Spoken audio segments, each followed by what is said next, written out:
to those of you who may have told this story at the bar, I apologize. But my last story at Forbes magazine was kind of this great conspiracy story. It was in 1988. And it was really a story about the Bank of Credit and Commerce International, about which I was the first to write as the big haven of crooks. But I spent months getting ready to go.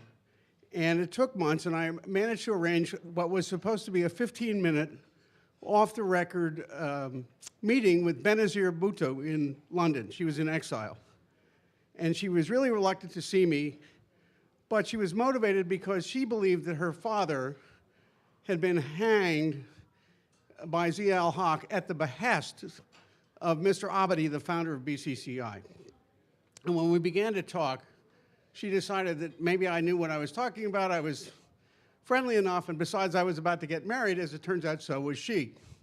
So she said, well, we went on for not 15 minutes, but an hour and a half. Let's have dinner. So we kept talking. Well, when you go to Karachi, you got to go see my husband-to-be, who, of course, is Mr. Zardari, who later became, the head of Pakistan. So I wanted to talk to him about how crooked BCCI was. Turns out he took very good notes on money laundering and corruption, and it was a fascinating conversation as we got totally blasted in his private disco until we adjourned at about midnight to pile into several armed jeeps with bodyguards, and we were drunk, and we went to get takeout chicken at the Karachi Intercontinental, like or Karachi Sheraton, I guess it was, which subsequently, like many of the hotels I was lucky enough to stay in, have been bombed because the correspondents stayed there. But anyway, it was a really illuminating evening, even though I wasn't allowed to take any notes. Everything he told me, of course, was right on the money because he knew all about the money. And I was so exhilarated that I decided to keep going with my exclusive. So at 2 in the morning, I wandered down to Karachi Harbor because he had told me about the secret port where the corrupt ISI was busy conspiring with the Mujahideen and a guy we didn't know his name, never mentioned him, but the likes of Osama bin Laden to get arms to the Mujahideen smuggled through this secret part of the Karachi port.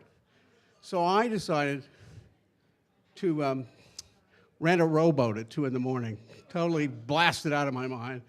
I hired a rowboat and a guy to row me out to Smuggler's Island, wearing $5,000 then worth of Nikons.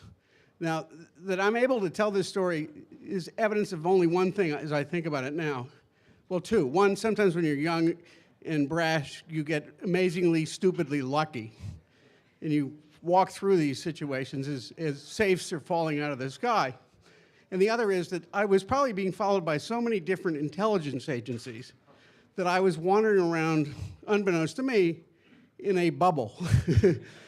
Like, whatever you do, don't tamper with this guy.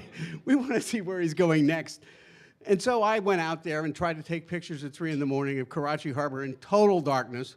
As Audrey Topping or any of the other photographers here will tell you, a time exposure of 15 minutes in a rowboat isn't going to happen. And you can't light something up with a flash gun when it's a quarter of a mile away.